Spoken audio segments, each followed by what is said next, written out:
8वें महीने में पोटिया थाना में अंजलि नाम की लड़की की हत्या हो गई थी।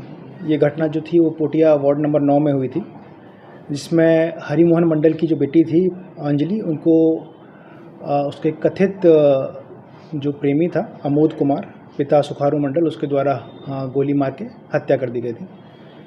तो उसी सूचना के बाद से हम लोगों ने एक स्पेशल टीम बनाई थी जो छापेमारी लगातार कर रही थी, और जो उसका घर था पूर्णिया में टीकापट्टी पुल, उसी के पास से सूचना प्राप्त होने पे हम लोगों ने उसको गिरफ्तार किया है।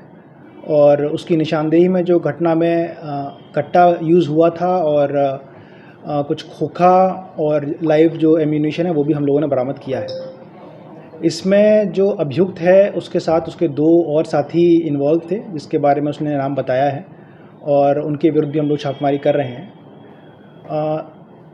अभियुक्त के हिसाब से ये घटना इस कारण से हुई कि उसका जो मृतका थी उसके साथ पहले प्रेम संबंध था, दोनों काफ़ी साथ में थे, और अभियुक्त के द्वारा एक वीडियो उसका बना लिया गया था, जिसको लेके दोनों में थोड़ा कन्फ्यूजन हुआ था। बाद में वो वीडियो वायरल भी हो गया था, और जो मृतका थी उसके द्वारा फिर अभियुक्त के विरुद्ध केस दर्ज कर दिया गया।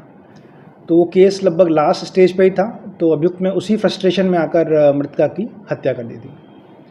तो अब ये केस ऑलमोस्ट हम लोगों की तरफ से ओवर होने की तरफ है। मेन अभियुक्त और घटना में प्रयुक्त हथियार हम लोग को मिल चुका है, जिसकी अब हम लोग जांच के लिए एफएसएल भेज देंगे, और जो बचे हुए 2 अभियुक्त हैं जो उसके साथी हैं, उनकी गिरफ्तारी बहुत जल्दी कर ली जाएगी। तो प्रेम प्रसंग का भी मामला था?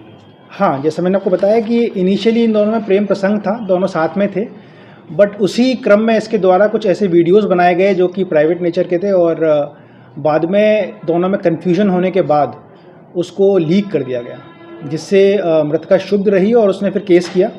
उस केस से ये क्रोधित होकर इसने फिर ये घटना को अंजाम दिया। सर, ये भी कहा जा रहा है कि लास्ट गवाही था महिला को उस दिन। हाँ, जैसे हम वही बता रहे हैं कि केस ऑलमोस्ट लास्ट स्टेज पे ही था, तो इसी को लेकर फिर उसने प्लान किया कि इसकी हत्या की जाए, और इसके साथियों ने इसमें मदद करी थी। उन्हीं के द्वारा इसको हथियार भी प्रोवाइड किया गया, तो जिनका नाम इसने बताया है उनके विरुद्ध छापेमारी करते हुए जल्दी गिरफ्तारी की जाएगी। 3 लोगों ने मिलकर ये घटना को अंजाम दिया। हाँ। इसमें गोली सर किसने चलाई? इसने चलाई या उन दोनों ने चलाया? गोली इसके द्वारा चलाई गई थी।